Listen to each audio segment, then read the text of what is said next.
জুলাই অভ্যুত্থানের ৬ মাস পেরিয়ে গেলেও এখনো কাঙ্ক্ষিত চিকিৎসা বঞ্চিত আহতরা। উন্নত চিকিৎসার জন্য বিদেশে নেওয়া প্রয়োজন এমন অনেকের ফাইল আটকে আছে আমলাতান্ত্রিক জটিলতায়। এদিকে গুলিবিদ্ধ শরীরে পচন ধরতে শুরু করেছে কারো কারো। স্বাস্থ্য মন্ত্রণালয়ের বিশেষ সহকারী অধ্যাপক ডাক্তার সাইদুর রহমান বলেছেন, পৃথিবীতে একসাথে এত মানুষের গুলিবিদ্ধ হওয়ার নজির নেই। সরকার আহতদের চিকিৎসায় সর্বোচ্চটুকু করে যাচ্ছে উল্লেখ করে সবাইকে ধৈর্য ধরার আহ্বান তার। মুহিবুল্লাহ মুহিবের রিপোর্টে বিস্তারিত। জুলাই আন্দোলনে পায়ে গুলিবিদ্ধ হয়ে ঢাকা মেডিকেলের বিছানায় কাতরাচ্ছেন মাদারীপুরের দীপঙ্কর বালা। মৃত্যুর দুয়ার থেকে ফিরে আসা দীপঙ্করের পায়ে শতাধিক বুলেট বিদ্ধ হয়। প্রচণ্ড রক্তক্ষরণে আইসিইউতে টানা ৬ দিন ছিলেন তিনি।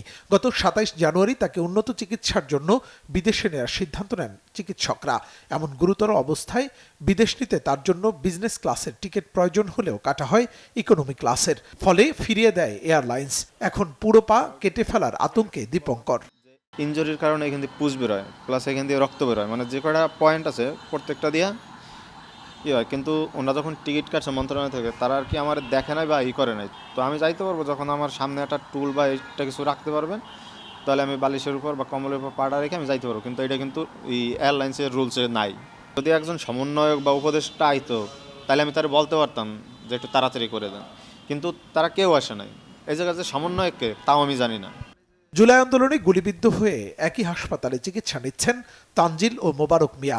সংশ্লিষ্ট চিকিৎসকদের প্রতি সন্তুষ্টি প্রকাশ করলেও সরকারের পক্ষ থেকে কোনো খোঁজ না নেয়ার আক্ষেপ তাদের। আছে ক্ষতিপূরণ না পাওয়ার কষ্ট। গুলি গায়ে মনে করেন আজগা ৬ মাস ধরে মেডিকেলে ভর্তি। জুলাই ফাউন্ডেশনে বলছে দিবে দিবে দিবে দিবে অনেক দিবে, কবে দিবে এটা আর বলে না। জায়গায় একটা ছেলেকে গুলি করছিল, ওর গুলি করে ওর ঠ্যাঙ্গের হাড়িয়াটা ভেঙে একবারে ফালাই দিস গুলি করে। মানে এটা নাই গার ওর পুরো আমার রাগ উঠে গেছে। পুরো আমার রাগ না থামতে পারে আমি একবারে ইটা মারতে মারতে একবারে ভিতরে ঢুকে গেছি। ওই থানার ভিতরে ঢুকছি মতনই আর আমাকে গুলি করে দিস। আমি দেখেন আমার তো এই অবস্থা যে আমি তো কোনো ভালো কোনো কাজ করতে পারবো না জানার মতে।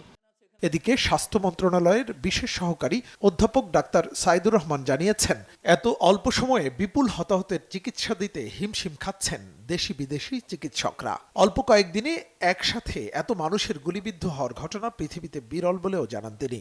যাদের দুই চোখে দেখতে পাচ্ছিলেন না, তাদের মধ্যে অনেকে এখন এক চোখ দেখতে পাচ্ছেন। যারা এক চোখে দৃষ্টি অনেক কমে গেছিলো, তাদের দৃষ্টিশক্তির উন্নতি হয়েছে। আমি এটা একেবারে অন রেকর্ড বলছি, ওনারাও সবাই জানেন যে এটা পর্যায়ক্রমে উন্নতি হচ্ছে।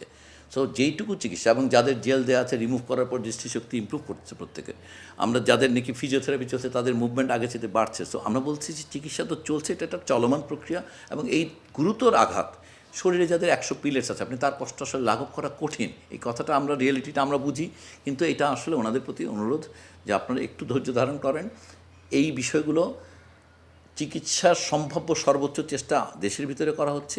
আর দেশের বাইরে এবং ভেতরের মধ্যে আজকাল আর চিকিৎসা ক্ষেত্রে বড় ধরনের পার্থক্য থাকে নাই এই পার্টিকুলার কেসগুলো। কারণ এই কেসগুলো তো আসলে কখনো যায় না। আপনাদের খেয়াল করা দরকার যে যেই পার্টিকুলার ধরনের আঘাত, এই আঘাত পৃথিবীতে বিরল। আমি সবাইকে অনুরোধ করবো না দেখুক যে চোখে আসলে এরকম পিলেটসের উপস্থিতি পৃথিবীতে কয়বার ঘটেছে।